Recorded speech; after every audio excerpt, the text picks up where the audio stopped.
అందరికీ నమస్కారం. అమరావతి ఆంధ్రప్రదేశ్ రాజధాని అనడం కన్నా కుంభకోణాల యొక్క రాజధాని అనడం మిన్న. ప్రస్తుతం రాష్ట్రంలో ఈ రాజధాని విషయంలో ఒక కీలకమైన మలుపు తిరుగుతోంది. కూటమి ప్రభుత్వం చెబుతున్న అప్పులతో కడతామంటున్న అమరావతి ఒకవైపు, అప్పనేదే అవసరం లేదు, ప్రజలకి ఎంతో మేలు చేకూర్చే మావిగన్ ఒకవైపు. ఈ రెంటి మధ్య తేడాలు తెలియజేయాల్సిన అవసరం యువతకి తెలియజేయాల్సిన అవసరం చాలా ఉంది. ముఖ్యంగా మూడు అంశాలు ఈ రెండిటి మధ్య తెలపదలుచుకుంటే, 1 ఖర్చు, 2 తక్షణమే ఉపాధి, 3 అభివృద్ధి. మనం తీసుకుంటే ఖర్చు, అమరావతిని 2 లక్షల కోట్లతో నిర్మిస్తామని చంద్రబాబు నాయుడు గారు చెప్తున్నారు. ఈ 2 లక్షల కోట్లు ఎక్కడి నుంచి తెస్తారు? ఎక్కడో మట్టిలో కోట్లు కుమ్మరించాలనే ఉద్దేశం ఎందుకు వస్తుంది మీకు? కేవలం అది మీరు అమరావతిలోని కాంట్రాక్టర్లకి మేలు చేసి మీరు సంపాదించుకునే దిశగా తీసుకునే రాజధాని కనుక.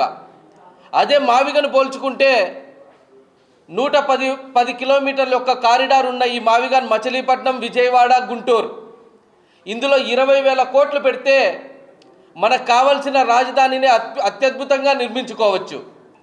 మీరు చూసుకున్నట్టయితే ఈ మావిగన్కి సంబంధించి పోర్టు విషయం కానీ, మచిలీపట్నంలో ఉన్న పోర్టు కానీ, విజయవాడలో ఉన్నటువంటి రైల్వే స్టేషన్ జంక్షన్ కానీ, అదే రైల్వే స్టేషన్ జంక్షన్ గుంటూరులో కూడా ఉంది. ఆసియాలోనే అతిపెద్దదైనటువంటి బస్టాండ్ విజయవాడలోనే ఉంది.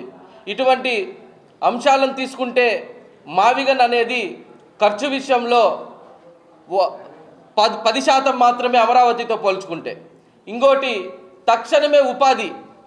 ఇప్పుడు మనం అమరావతిలో కానీ తీసుకుంటే మనం బిల్డింగ్లు ఎప్పుడు కట్టాలా, ఎప్పుడు కంపెనీలు రావాలా, ఎప్పుడు మనం యువతకి ఉద్యోగాలు కల్పించాలా?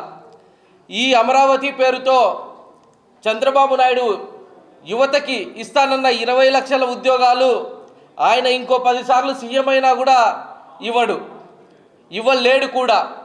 అదే మావిగన్ కానీ తీసుకున్నట్టయితే మనం ఇమీడియట్గా ఏవైనా కన్స్ట్రక్షన్స్ నిర్మించవచ్చు, యువతకు ఉపాధిని కూడా అవలీలగా కల్పించవచ్చు. ఇంకోటి అభివృద్ధి. ఆల్రెడీ అభివృద్ధి చెందినటువంటి 3 మహానగరాలే ఈ మావిగన్. మచిలీపట్నం కానీ, విజయవాడ కానీ, గుంటూరు కానీ 29 గ్రామాలను తీసుకొని పెద్ద మహానగరం చేస్తానన్నటువంటిదే అమరావతి.